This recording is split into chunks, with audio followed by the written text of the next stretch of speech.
I want you all to welcome Dr.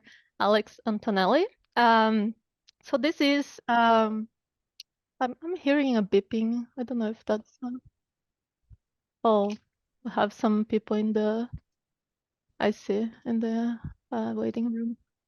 Sorry. So this is part of the Wagner Lecture series, which is a regular lecture series sponsored by the University of Michigan Herbarium that brings senior researchers doing exciting work on plant ecology and evolution to talk at the EEB department. And this year we have the great pleasure to host Dr. Alex Antonelli. So Alex is a full professor of systematics and biodiversity at the University of Gothenburg in Sweden, and director of science at the Royal Botanic Gardens Kew in the UK, which is a major powerhouse of botanical research in the world. So Alex is a big name in tropical biodiversity and has published many interesting papers on the evolution of the Amazonian Andean flora, the great biotic exchange between the Americas, among others. He's also been involved in some major initiatives centered around the role of natural history collections and citizen science in conservation, which I believe will be part of his talk today. So without further ado, here is Alex. Thank you so much, Thais. Thank you so much for the invitation. It's wonderful to be here virtually with you all this afternoon, I guess, for you, and this evening for me. I'm speaking from Sweden today, and it's really fantastic we can do this without having to, release all the carbon that would take me to get there. On the other hand, I really wish I can come and visit you at some point because I think it doesn't really replace the experience. I hope you can hear and see me all right. Let me know otherwise. Yeah, I got a thumbs up. So yeah, I just want to talk to you today a little bit about the work that I've been doing before coming to Kew, and that was 4 years ago. And as Thais said, my main interest has really been around the evolution and biogeography of the neotropics, so the New World tropics, basically Latin America mostly. And then I want to talk a few words about Kew, because I guess many of you have not been at Kew or don't know very much about Kew. So just a little bit about my workplace and what kind of organization it is. And then my foci in terms of research and work since I joined Kew. So I did try to change a little bit my main interests, so in order to better reflect what we're trying to do as an organization as well. But I'll start with the pre-Kew work, and it's not like I stopped doing that, but it's something that I personally felt very passionate about in my PhD. I continue to pursue, and I'm still doing quite a bit of work on those topics. But it's really about this part of the world, which I hope many of you have had a chance to be. I know several of you have either your own backgrounds in South America, Latin America, but also perhaps I know that several of you have been working as well in this part of the world, which is absolutely amazing. There's so many different aspects to study. There's really this living laboratory where evolution has taken place for tens of millions of years, mostly in isolation. And it's such a nice system, I think, to study, South America, but the neotropics as a whole. And of course, if you see from the satellite, you see the dark green patches of the Amazonian rainforests. And it's a landscape which is characterized by lots of mountains and rainforests, but many other ecosystems as well. There's a lot of water, and it's something that, of course, shapes the environment and the conditions for plant and animal life alike. And it's here that we find lots and lots of different species, and of course, a staggering diversity. And one of the most simple questions I've been trying to pursue is really the striking difference that we see across the world's tropics. So if you go to the three major regions of tropical areas across the world and look at the number of seed plants, the estimates for the African tropics are around 56,000 species. If you do the same exercise around Southeast Asia, Australasia, so from northern Australia to Southeast Asia, you get somewhere around 50,000 species. But in the neotropics, this number may be actually higher than those two tropical regions together, despite the fact that the areas are not that different and you get basically the same kind of biomes. So it's a very large difference, and it's a striking diversity of species. And I know that several of you have been also very interested in this question. So basically, I've been trying to address, the simple questions of why do we see those patterns, and how did they come to being? So it's just trying to understand some of the basic questions of plant diversity, and also some other organisms later on. And early on, I've been quite interested in working with geologists and people who know about change in the landscape and climate. So basically, we've been trying to see how changes in the past may help us understand a bit more of the patterns we see now in the present. So for instance, 12 years ago now, 13, we published a review looking at how we think the landscape in Northern South America has changed over time. Ever since the demise of dinosaurs about 66 million years ago, like the top left on this figure, it didn't have the Andes, it didn't have the Amazon River. So it was a very different system. But as South America was drifting away from Africa, more or less at the speed as your nail grows, a few centimeters per year, the Andes were formed, and that created the huge wetlands in the western part of the Amazon. And you see here the circle in the middle that there was a huge deposition of nutrients, basically weathering from the rocks of the Andes and being deposited in the western parts of the Amazon. And that's where we have today the highest concentration of soil types, but also the highest tree diversity. And this is absolutely correlational. It's, we don't know whether they're causal links, but it's quite striking still, I think, to consider the historical build-up of ecosystems and how they may reflect the snapshot, which is the diversity we have today. So I have been quite interested in the question around formation of mountains and how change in the landscape affect biodiversity. So I just want to walk you through, I think, 3 examples about these lines of research in terms of biogeography and evolution. So the first one was really about what happens when you basically have a boring flat landscape, no orogeny, and then for some reason, it could be volcanism, it could be tectonic drift, you get mountains forming. And that, of course, creates new habitats for species, new niches, new conditions, and new pressures as well on the standing diversity. And then at some point, the uplift rates start to be lower than the erosion. So the mountains start to weather down. And then finally, you have a long period of no activity at all. So what we've been seeing is really some sort of optimal stages for biodiversity, which is basically when geology changes, so the landscapes change. And it's mostly at the early stage of mountain formation when new habitats are formed, so species have to adapt or they'll go extinct. And also when there's a secondary contact and erosion causing populations to meet again, and also the new pressures that those changes infer. So we've been looking at across the world, different mountain systems, how those changes in the landscape actually have probably left an imprint on the standing diversity, in this case, species richness. This particular study was based on tetrapods, on vertebrates, but we're seeing similar patterns for plants as well. And again, it's pretty much a correlation. We can't really talk about cause, even though, I think when we know that there's both a correlation in time and space, of course, you can think that this is quite linked to the processes that geology influences biodiversity. But we've been trying to go a bit deeper into those correlations. And one thing we've been doing is to look at a number of study systems like orchids and building large phylogenies, both with public data, but sequencing a lot ourselves as well. And what it can do when you have a phylogeny like this, that it can quantify, for instance, the number of species and lineage in each one of those regions here in different colors. So that's what the colors indicate. And then you can calculate the rate of speciation through time. I know it's quite difficult to do that. And there's a lot of debate about, can we actually do that out of phylogenies? But leaving that debate aside for now, the kind of methodology we've been working on is a statistical test of whether a model where uplift surface rates are linked to speciation rates is preferred to a model where there is no link at all. And we see in several different groups we've been looking at that there is actually a quite strong link, and a model where surface uplift is actually strongly correlated to, in this case, speciation rates. And what we can also do is that by estimating speciation rates and knowing the distribution of species, we can actually produce heat maps, basically.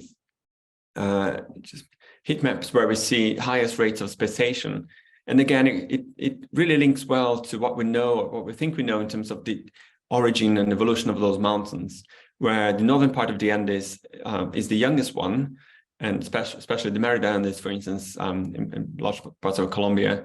So it does seem to make sense that those species were speciating very fast, and there was a very high rate compared to some other areas. So at least in this case, for this group of orchids, which is the largest radiation of orchids, we are seeing, for instance, that surface uplift, so the formation of mountains, is strongly linked to speciation. And on the other hand, I'm not showing the results here, but basically we're seeing that cooling, so basically temperature decreases, are strongly associated with extinction. So diversification is speciation minus extinction, and those two variables seem to be regulated by different factors at a macroecological, macroevolutionary perspective, at least on those analyses.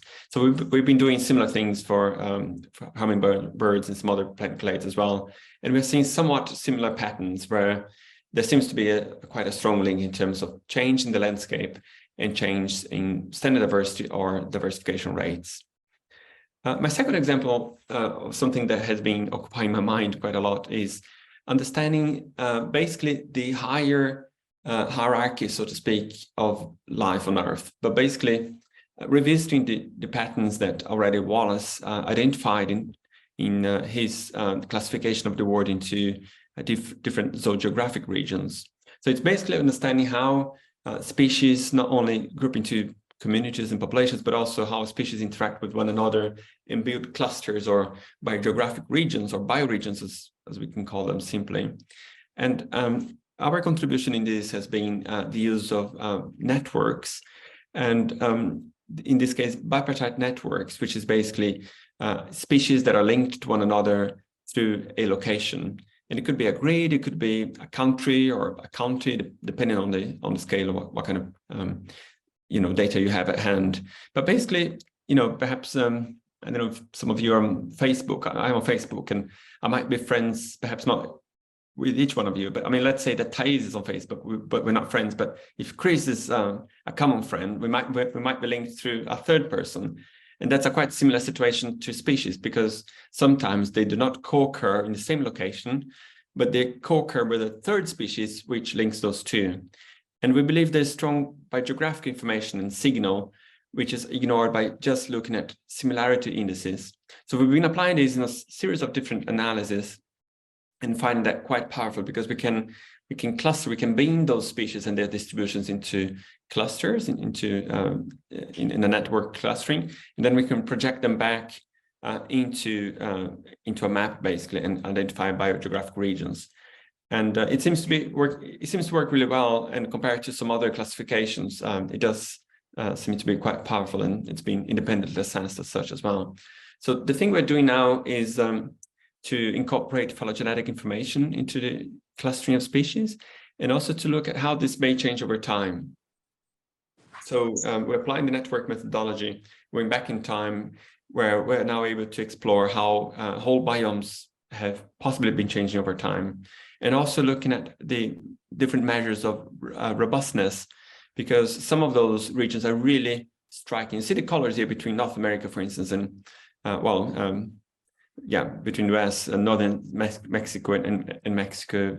But you see some much more diffuse transitions in color, which indicate the different biogeographic regions in the southern parts of South America. So we are seeing a higher complexity of classification of bioregions than previously thought. And we're also now being able to quantify those changes in the robustness of different classes.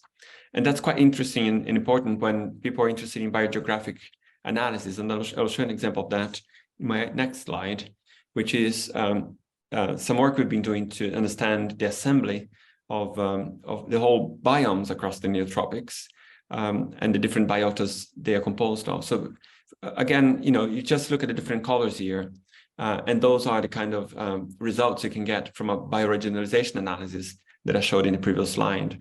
But again, some of those are much stronger than others, and that's the kind of issue that we are trying to handle right now.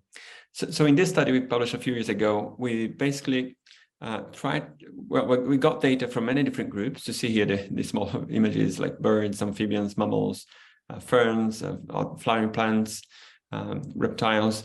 And we obtained large phylogenetic trees from the literature, and we developed some software to codify the presence or absence of each species in each one of those regions that I just showed you before in the previous slide. So in this case, it was a bit more than 4,000 species, 1.3 million occurrences. And then we were able to do biogeographic analysis on each one of those different clades and summarize them as well. So what we found here was that there was quite some interesting patterns in terms of the dispersal. So lineages from one region going to another. And I'm sorry, I know it's a crowded plot in front of you here, but you see the tiny map here of South America, well, the neotropics, and it's the small abbreviations. And those colors and names correspond to the graph. And the first thing you see here is that there was substantial interchange. There are lots of arrows, so species going from one place to another a lot. And the other thing you see is that the Amazon was really the main source of those lineages, going from there to other regions, such as Mesoamerica, so Central America, where there was at least 700 dispersal events or potentially diffusion events where species from the Amazon cross over to Mesoamerica. So that really shows there was a lot of interchange, and that Amazonia was really the main source across those different groups based on the data we had. And the other thing we can do with this kind of analysis is to estimate when those events took place. So just looking at how dispersal took place between the Amazon, so Amazonia and those 4 different areas here, so Mesoamerica, Cerrado, the Andean grasslands, and the Atlantic forests, we see that there has been a lot of interchange over tens of millions of years. So it wasn't something that only happened, in the last couple of million years when glaciation started, for instance. So it really shows like a very continuous exchange of species.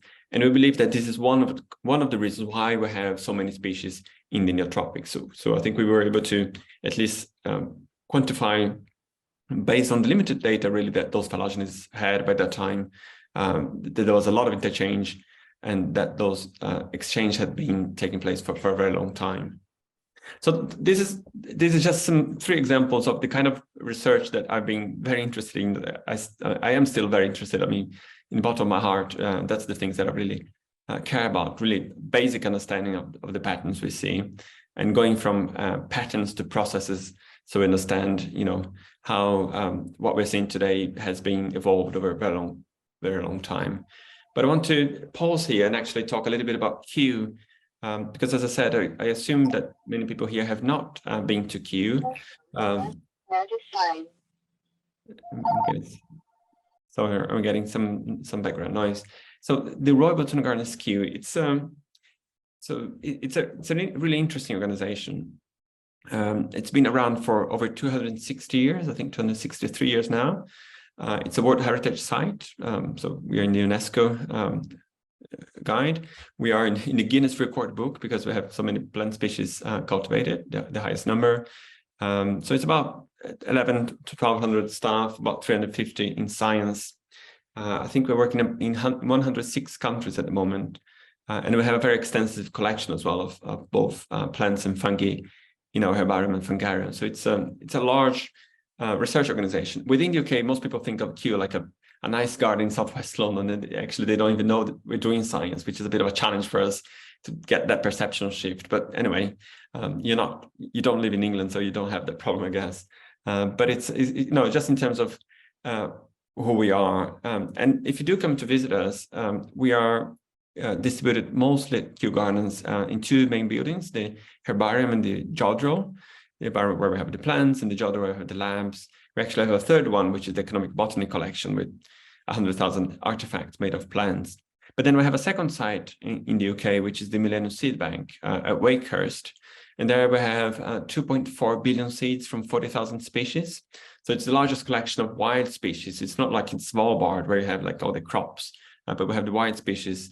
And that's a really useful tool for research, but also, of course, for conservation. So several species there are actually already extinct or thought to be extinct. But we also have a third site. We have about 45 members of staff in Madagascar. And we've been working there since the 1980s. I'll talk a little bit about Madagascar later, because it's such an interesting country in terms of, on the one hand, having this amazing diversity, lemurs and baobabs and fantastic species, but on the other hand, huge challenges in terms of their socioeconomic limitations, and also, poverty is the main reason behind that. So what we're trying to do at Q is actually quite simple. We published quite recently a strategy for the next 10 years. And I know it's a bit strange, I think, for many people at universities, why publish a strategy? Because, in a sense, people just, if they get grants, they go ahead. But we're actually trying to have a very common and clear mission to all our staff. And I'm pleased to say that we are very much behind this, which is very simple. It's about understanding and protecting plants and fungi. So we're trying to put all our resources, our staff, our projects around those lines. So understanding is, of course, fundamental, but also to try and use that information to protect plants and fungi, and to influence policy and to participate in public debate about conservation. So, and that has really, I have shaped the strategies myself, and the strategies have shaped me on the other hand. So I think it's, just so in terms of background, so you understand where I'm coming from, because since I joined Q 4 years ago, I have been very interested in looking at this from a more conservation perspective. I grew up in those amazing forests, as you're seeing here. That's the Atlantic forest of Brazil, and it's really painful, I think, to see a lot of that disappear. And nowadays we have less than 8% left of the Atlantic forest, and that's not unique to any other habitats where there's a huge amount of destruction. And of course, it's no news to any of you there. But trying to understand, how did we come from these, a diverse landscape and a different relationship with nature, just not 150 years ago to this. So the kind of question that I've been asking is really, where are we heading? So trying to predict the future, so we can be one step ahead, but also what can we do? And I think a lot of Q is really focused on this. What are the solutions? And I think there are some interesting fundamental questions. I've been quite interested in understanding the impact of human activities across Latin America, so the neotropics that I was talking about. And there's been some interesting research by others examining the presence of humans across the world, dating back more than 10,000 years, and also seeing that, for instance, there's been very little of what traditional conservationists used to call wild, and it's a difficult term, pristine, and those things don't really exist because people have been shaping for millennia ecosystems. But we do see, though, that I think there have been two main major phases of impact. The first one with the first arrival of humans, and we've seen that in basically all continents outside Africa, where humans arrive, and that's the green line here. And then you see in the red lines a major spike in extinction rates. So this is based on mammals, I must say, from the fossil record. And then the standing diversity are the gray lines here. So you also see a major drop. And those things seem to coincide. Again, is this causation, is this correlation? We strongly believe, and we tested that, that it is about the human influence. It's not about climate change. It's not about anything else. But I know there's an amount of debate in this. But we do see that. And then, of course, we see what happened in the Great Acceleration. So since the 1950s or so, where it's been a tremendous change in, the exploitation of natural resources and land use change as well.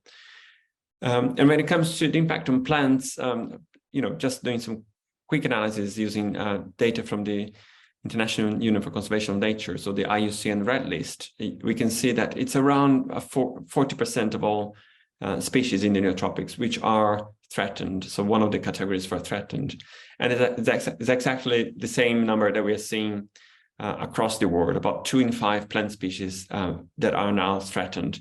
And I think it's a really high number. We think about 345,000 species of vascular plants, and the massive amount of plants that may go extinct unless we actually change the way we live our lives and the way we use land and other resources. And that really allows us also to address what is causing, what are the drivers of this. So I was looking at what is mentioned as the main cause for the extinction threats in those species. And all those orange boxes here are land use changes. It's basically, with high human population, the way we're using land, we are seeing more and more species being affected or potentially affected, but also the direct exploitation of species, which is, of course, posing challenges to particular species. And we also can see from the data available what are the kind of main drivers on a regional scale. And this is satellite data from the Global Forest Watch over the last 20 years. And you see everything in pink here is basically forest loss, so forest cover. I think, for instance, especially there in parts of southeast US, is probably a lot of forestry, but a lot of the dark colors we're seeing here for the Cerrado, the savannas in close to the Amazon, are deforestation. And that's basically driven by commodity deforestation. It's for cultivating soy or for raising beef and cattle. So I think, it does give us a better understanding about the magnitude. It's massive. 20 years is not everyone here, I think, in this call must be at least 20. In our lifetime, we've seen drastic change. And since I was born, we've lost about 25% of all tropical rainforests. So it's really striking, I think, to have that perspective, because I don't think any other generation, unfortunately, will be able to say the same thing and the level of change that happened in our lifetimes. So that's one of the regions where I've been quite interested, again, because of my neotropical background, growing up, being born and grew up in Brazil. But because I came to Kew, I also became quite interested in Madagascar, which is a very different place. And I was mentioned that before, those fantastic species found nowhere else, a very high degree of endemism, and also those challenges that are very unique and mostly related to poverty. So last month, we had two review papers in Science looking at, on one hand, the standing diversity, so how many species we have in different taxonomic groups across the island, and also the evolution. So understanding a quite similar story to South America, really, like a long-term evolution, many different lineages accumulated over tens of millions of years. In this case here, probably around 100 million years, isolation almost. So a very high diversity and accumulated over a long period of time. But we also looked at the extinction threats to the current diversity. And a lot of what we've been talking so far has relied on I don't know, big data is probably not the right word, but big data sets at least. And in this case, we've also been using more and more different techniques in machine learning and AI to quantify the extinction threat to, in this case, species that have not been assessed by IUCN. So here is a quantification of all the species that we had data for across many different plants and animals. And for the plants, we were able to apply a machine learning approach using Bayesian neural networks, where we basically learned from the classifications that people have done, experts have done, and applying that to the species that have not been assessed. And you see that for each one of those plant groups as the brighter and lighter colors. So the dark colors here, for instance, in magnolids, the dark colors are the species that have already been assessed, and the light boxes represent the species we could add. So for rosids, for instance, we could add almost 1,300 species that have not been assessed and found very similar patterns in terms of how many species were threatened or not threatened. And that's the black line in the middle of this picture here. So anything that is below the black line is threatened. Anything that is above is not threatened in those categories. But we did find, for instance, in ferns, so we were able to add 273 species of ferns that have not been assessed. And we actually found a pattern which is much more similar to the other plant groups compared to what we know today. So you see that the species that have been assessed by experts, most of them seem to be doing fine. But actually, it's probably because of the bias of people selecting particular species and groups to do those assessments, or because of data availability. So I think that kind of methodology, we're not the first ones, but people are using more and more machine learning in order to speed up, the identification of species that are threatened and those that are probably okay, so that we can focus our attention on those that are most likely to be threatened, and therefore we can do a proper assessment of their threat category. So that's the kind of thing we've been looking at. And another thing that I've been very keen to explore in terms of Madagascar, but also a bit more generally, is this question about 30% of the world to be protected by 2030. I'm sure many of you have heard about the 30 by 30 target. I was in Montreal, Canada last year in December at that meeting. And the 30 by 30 is probably one of the targets which received most attention. It's quite similar to the 1.5 degrees target or limit in the climate change and the Paris Accord. And I know the US is not a signatory of the Convention on Biological Diversity, but I do know that the US government and many researchers are still involved in those discussions and trying to participate as well. But basically, the goal is to protect 30% of all land and all the oceans by 2030.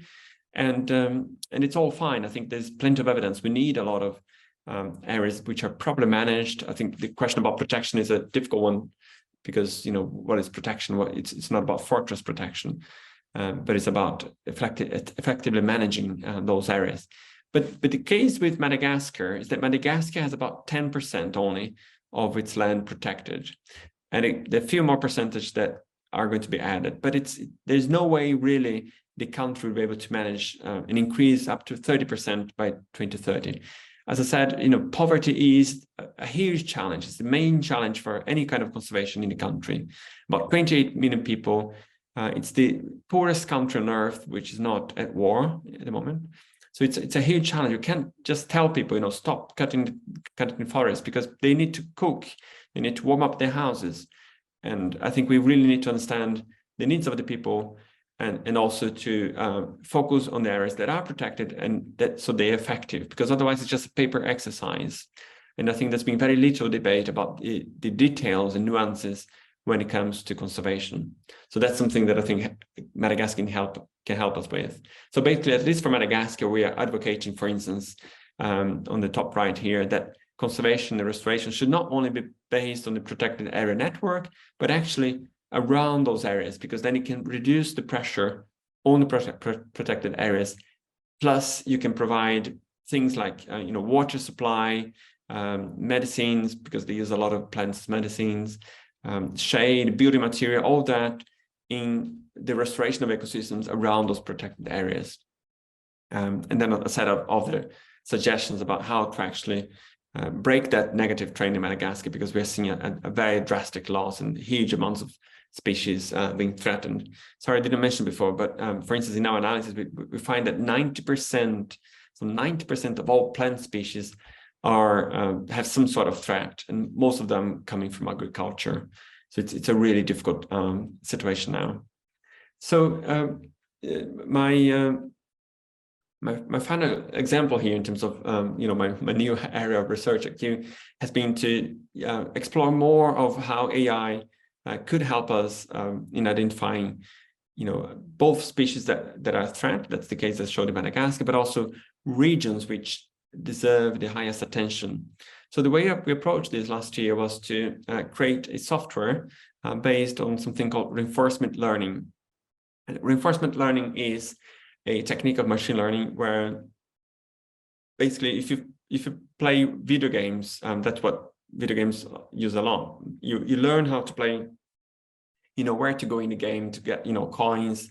And then if you play many times, you're going to learn how to navigate within the landscape of the game. And the financial system is the same. So there are different rewards. And in this case here, the reward is to protect as many species as possible from extinction. So what we did was to create a simulated system, that's the blue box above, where it's just a grid in the computer. It's just a simulation where each cell has a number of species, it has a population density, it has a particular economic value.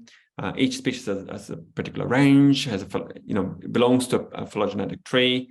And then there's anthropogenic disturbance. So humans building roads, for instance, or if you think about the sea, perhaps trawling in those activities. And then there's climate change on top of that.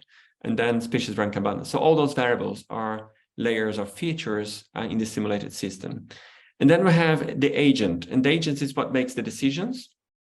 It is what learns from the system. And the task here is to identify where to put an area for protection, where to put a protection that actually decreases human disturbance. So I'll see if the animation works here. So it's basically learning what is the best combination for a certain budget. Let's say you have $1 million and you know how much land costs across this landscape.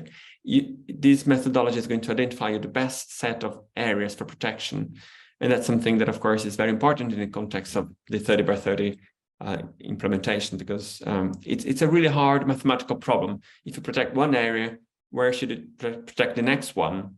And that's because of the complementarities, the species that occur in more than one system, and also the challenge that species are affected by climate change, by human disturbance. So it turns out that using this framework really considerably outperforms Markson, which is the most used software in this kind of analysis, which is called systematic conservation planning. So it both outperforms the number of species that are saved over time, but also the resolution. So we can really pinpoint the exact locations which are most worthwhile protecting. And that's something that I think is really powerful moving ahead, because we need to have that kind of evidence-based analysis, but also it's really complex, and we have to acknowledge that. And that's why the human mind is probably not the best machine to identify that set of areas.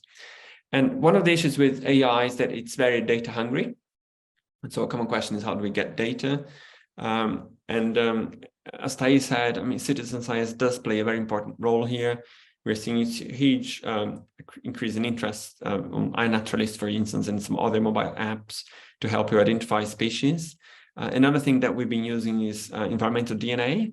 So you basically don't have to be an expert in every single plant group or animal group, but you can actually take samples, like soil samples or freshwater samples, and we can match DNA sequences and compare them, across GeneBank, for instance, a reference database, and that gives us a good indication of the local levels of species richness, but also phylogenetic diversity. And the other thing we're using now is quite a lot of remote sensing, where we can fly with drones and multispectrum LiDAR to identify a single species in a forest. Even in tropical forests, which are so complex, we can actually start to get a good measure of species richness or functional diversity or some other traits. So we're really trying now to incorporate these new advancements into a program that we've had for several years at Kew called Tropical Important Plant Areas. And we've been working on more than 7 countries now and identified almost 170 tropical important plant areas. We call them TIPAs, which are areas that are very important for their plant diversity. Because it's interesting that there are 8 times more key biodiversity areas, which is like the main kind of biodiversity rich area, based on birds than there are based on plants, despite the fact that there are 35 times more plants than birds. So I think it's very important to also consider plants and all components of ecosystems when identifying species for or areas for conservation. And the other aspect of conservation is also restoration. And it's interesting. I was talking earlier today with one of your PhD students working on seedlings and forestry. And I think there's some really good opportunities for scientists to influence how projects such as tree planting initiatives and reforestation takes place. There are lots of mistakes being made, planting the wrong tree in the wrong place. So we came up a couple of years ago with a set of 10 golden rules or guidelines based on the best evidence. How do we do this in a way that benefits biodiversity, but also carbon absorption and retention and the livelihoods? And there's some really good win-wins here, I think. So my last example is that I think we are at the point where we could create some sort of early warning system for biodiversity. And I haven't been to the States that many times, but a few times. I did a sabbatical at Harvard 2018, and then I went with my family to California.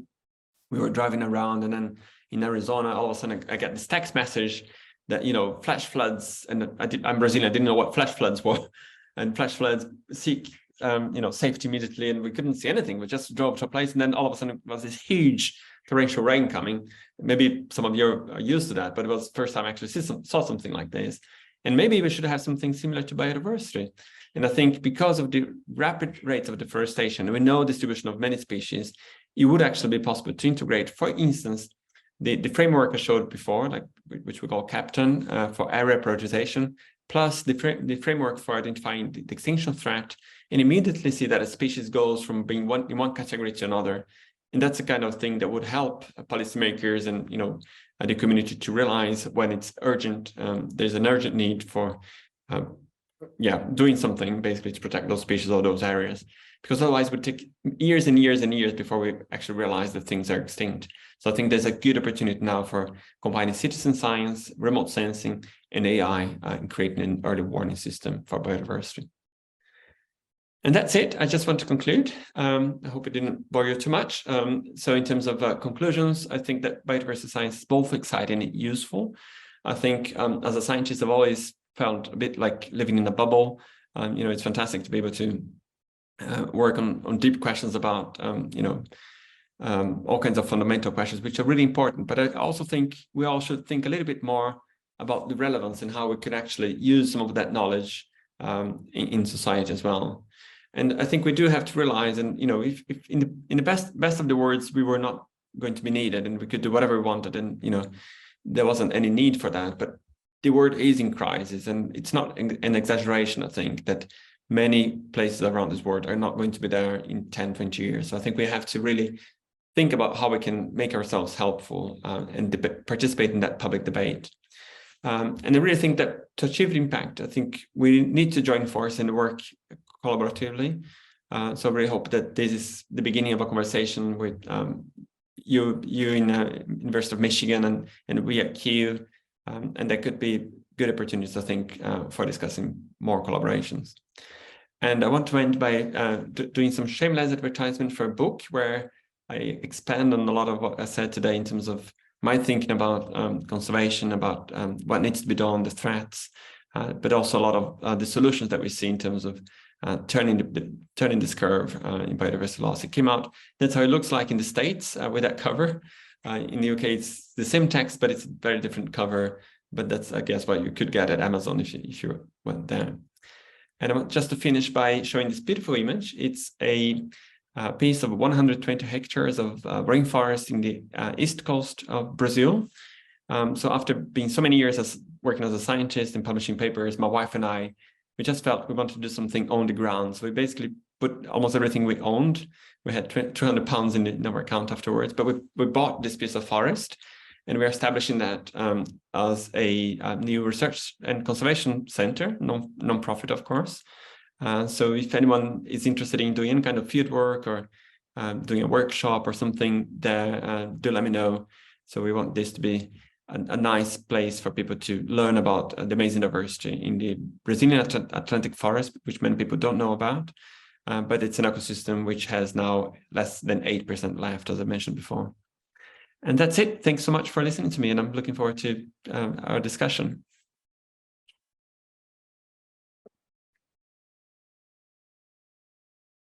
Thank you, Alex.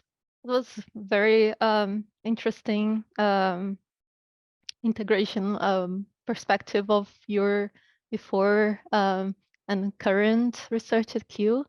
And I'm sure we'll have some questions. So if you have any questions, can post in the chat as well. It would be nice if people just post their names, perhaps, or raise their hands and pose the question themselves, turn on the cameras. Oh, someone has a Gabriel. A hand. Yeah. Yep. Hello. Great talk, and I applaud all these efforts to make your science as useful as possible. I think we all should try something like that. I have a question about the Captain project approach. So these models are extremely powerful and they can really be efficient. My question is, how do you handle the risk of overfitting, and how do you anticipate, because the real world is not static, so all these layers of roads and human disturbance or climate, they will change into the future. How do you avoid overfitting something that won't be so relevant 5 years, 10 or 20 years from now?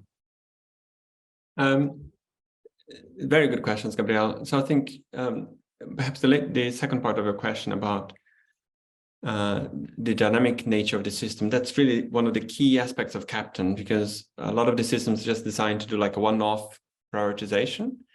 And this system is not a predictive system. It actually learns as time goes. So the purpose of, if you say you have like a budget of $1 million every year to be spent on conservation, it is going to take into account the status at that point. You can't do that with the other alternatives like Marks and some other software. And so it's really exactly fit for that. And that's what we show through simulations as well. So it's a significant increase in species that are saved by doing a recurrent monitoring. And it could be just presence and absence of species across the landscape or the system. But it considerably improves the outcomes if you do that. And that's precisely for the reason you're saying that, you know, it's climate change, extreme weather events, and human disturbance, because you don't know where people are going to put the next road, you know, and all those things affect the system. So it is really designed to be like a dynamic software.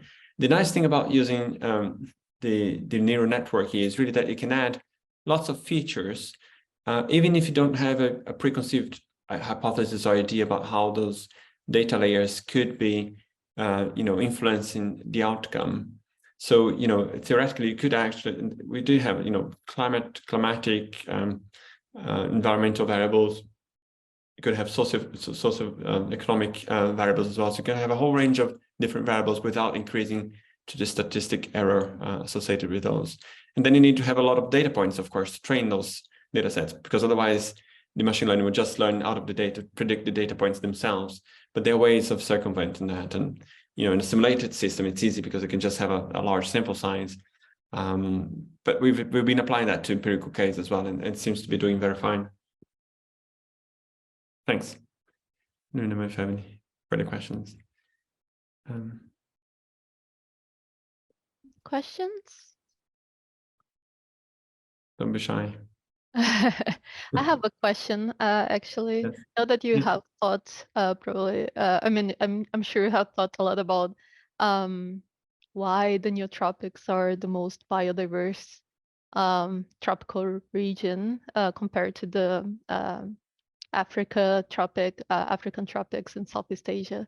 And I just wanted to hear from you, thinking about this question for so many years. What are your favorite hypotheses for why the neotropics is the most biodiverse region?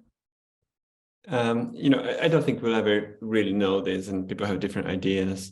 And there's also a bit of a different perspective. You know, it's just like Bob Ricklefs, he talked about like the you know, ecology and macroevolution, like two lenses of the same telescope. So, you know, do we look like the micro level or the macro level? But I think from the large scale perspective, I think the formation of the Andes, I think, was probably the main factor that really changed the evolutionary arena, so to speak, or scene for speciation, because it completely changed a lot of the landscapes across South America, and even, you know, connection with Central America, in terms of climate, in terms of drainage, in terms of rainfall patterns. And that's the only massive chain in direct connection with the tropical rainforest. You know, many other mountain chains and ranges are not linked to the rainforest in that same sense. So I think, you know, if you look at old Gentry's patterns, so about, I think it's 1/3 of all species, which he called for Andean-centered elements. And, you know, that also actually explains quite well why the American tropics has more species than others. Some people think that there was a massive extinction in Africa. I don't think there's substantial evidence for that. I don't think, you know, I may be wrong, but I'm not sure that there was so many more species there. But there's very, very few well-documented you know, fossil localities in Africa as well. So when we looked a few years ago, there was very few studies really looking at that from a more paleontological perspective. So it could be wrong. Yeah. So if I had to say one word, I would say Andes. But Yeah. I'm sure not that many people won't agree with me. But yeah, that's what I think. Yeah. Chris, I think you had a question. Maybe. Oh, have someone raised their hand? Oh, we have a few questions here in the chat too. Shall we take the one from Chao first? Oh. Chao. Hi, thanks for your talk. I wanted to know if you had some thoughts about whether we should be focusing priorities on conservation of species, or I know that's what you've talked about today, but I wondered how you compared that to conservation of ecosystem services or conservation of like different biomes or just land in general. I don't really think we can choose. I think we have to do a massive effort now to really reach the new targets in the global biodiversity framework, which are about basically diminishing extinction rates totally, and there's so many different things we need to do. And I think to some extent, ecosystem-based approaches are usually more effective in terms of value for money and how many species you can protect. But we do know that there are a number of species that are very, you need to work on them in a targeted way, because otherwise, you won't really, you need to have breeding programs, or you need conservation in the seed bank. So we really need both. I don't think we can choose those. Functional diversity, I think there's a bit of a difference. I think maybe I'm totally wrong here and very stereotypic, but I think a lot of people are anthropocentric and a lot of people are biocentric, And do you see like the needs of the people in the first hand, or do you see the people of nature at large? I think I tend to be a bit more perhaps nature-centric or biophilic, because I think, I really don't want to see species disappear, because I think it's a disaster. I think it's a major failure of our societies if we're not able to save those species. So even if we had the basic functions, we can still get clean water, or can get, I would not be happy for that. So I think we have a duty, like a more moral, ethical duty to protect species as well. And that's why I get a bit concerned about people talking too much about only functional diversity. But it's a difficult debate, and yeah, it's difficult to get the balance right. Thank you. There's a question here from Meng Xiao, and wondering, how do we assess the performance of the captain model, and what the advantages are outperform Maxon, which can help better inform conservation decisions. So I'm afraid I'll have to refer you to the paper, because we do describe quite in detail how we assess performance, basically. But so Maxon is a great software. It's based on a very different kind of methodology. It's also a tool in systematic conservation planning. And it's just based on a very different methodology. So we looked at many different parameters, like how many species you get at the end, and we can also calculate protection of phylogenetic diversity and some other things. But it's basically because we know the truth, because we just simulate the model, and that's why we can see which one performs better. But then we applied that to Madagascar as well. And again, I think we saw much higher degree of precision in terms of the resolution we had for those areas, and also a substantial increase in the number of species that would be saved by protecting those areas that Captain identified. So yeah, they're very different methods, basically. And then Francine, should I read the question as well? So comparative psychologist and primatologist, I've also done fieldwork in Madagascar. And is there something we can do in industrialized countries to impact conservation in highly diverse habitat countries? What would you suggest? They lead a campaign to reduce or eliminate palm oil on campuses across the US. Is this a good step forward? Yes, it's a great step forward. Thanks for doing that. I really think so. And I think it is, a lot of what we're seeing now in terms of the conservation needs have been driven by long-standing systemic imbalance and power imbalances, unsustainable exploitation of natural resources. I think the global south, global north dynamics are really, really strong. I had a small piece in Nature a couple of weeks ago about food systems and the importance of considering indigenous knowledge, but also doing that in the right way, because there's been a lot of imbalance again in terms of bioprospecting. So I think that we absolutely need to acknowledge those power imbalances, and it's very much about number of people times the consumption and impact in the footprint we all have.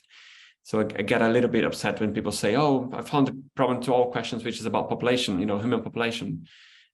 True, but it depends on how we live our lives, and the fact we are talking over Zoom now instead of me flying back and forth is a good sign in the right direction, I think.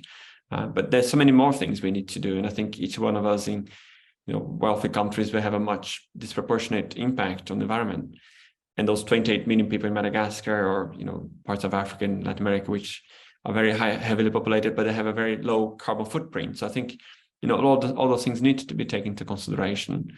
And I think reducing consumption, eating more plant-based diets, reducing waste. And I do so in that book that I mentioned, The Hidden Universe. I spent actually 2 chapters talking about what we all can do. And I think we all have a major duty for that, because we've really messed up with things. And reducing palm oil is a great thing you're doing. So thanks for doing that. And we need more of those initiatives as well. Chris, you have a hand up. Yeah, thanks, Alex. I was just curious, like from the Kew Garden herbarium perspective. So when I think of Kew Garden herbarium, that's just worldwide, reputation for doing systematic research on plants and fungi. And I'm just wondering, also thinking about like the Linnaean shortfall of just how there are too few taxonomists and sort of basic systematists to describe species in many areas. But on the other hand, maybe that is not the greatest conservation importance when you're thinking about the scientific culture at Kew. And I'm just wondering if you sort of reframe the scientific strategies and priorities of Kew toward conservation, does that mean that you'll begin replacing some of the taxonomists with different kinds of scientists? Or how do you balance that kind of alpha taxonomy or plant exploration with conservation efforts? It's a really great question, Chris, and it's a difficult one, of course. So we are, it's a really difficult one, because I think there's, for instance, the question about succession plans, and we have some of the world's experts on different groups of plants, and there's no real good plan about how to kind of replace them, transferable skills. I was at Naturalis last week, because I'm on their advisory board. They have one person for 5.7 million specimens, plant specimens, one collections manager. They're getting a second one now, but it's a major challenge that many organizations are facing. At Naturalis, I think they had 6 taxonomist jobs open recently, but they let the researchers choose the candidates, and I don't think a single one of those jobs that were classified as for taxonomists, not a single person was a taxonomist. They were bioinformaticians, there were people doing all the kinds of things. So I think there is it a risk? I don't know whether that's the right word, but it is a big issue, isn't it? And I think that Kew, we have 45 people in curation, so they do curation at Kew, and they still basically, raise concerns about understaffing, and we need more people doing that kind of work. So it's always a balance we have to strike. I personally think we need to train students a bit more with transferable skills. I think it's great to have expertise in particular families, but I think we need to think about perhaps tackling different regions, for instance, and a bit more flexibility in transferable skills. I think that it's interesting also to see the dynamics, because when I started my PhD 20 years ago, I don't think there were that many people in Brazil who were doing so good taxonomy. But nowadays it's completely the opposite. I think Latin America, we've seen Brazil, Mexico, Colombia, we've seen South Africa, we've seen lots of countries which have developed tremendously in terms of capacity, in terms of taxonomic expertise, and actually getting funding for doing taxonomic research, which is really difficult in many countries in Europe, and I think in the US as well. If it's not like really hypothesis driven, like fancy methods, it's hard to get funded. So it's a huge challenge, and I think we have to tackle that collectively. So yeah, sorry, I didn't quite answer your question, but that's how my thinking is going. I am aware of the issue. I don't know if you have anything to share yourself. Thanks, Ed. We can talk a little bit more about that tomorrow. That'd be cool. Sure, yeah, thank you. So maybe we I don't know if we have no more questions. I'm thinking that we may let Alex rest today because I think it's quite late where you are, probably around 10 p.m. Yeah, it's 10 o'clock now, and for some stupid reason, I agreed to give a talk in Thailand tomorrow, so I have to get up at 4 o'clock in the morning. Because Okay. I don't usually do that, but it's just yeah, coincidence. But it was very, very nice to talk to you all, and yeah, I really looking forward to come physically there at some point as well. That'll be fantastic. Definitely. Yeah. Thank you so much, Alex. Thank you. Thanks everyone. Very nice to be in touch. I'll meet some of you tomorrow as well. So take care. Thank you so much.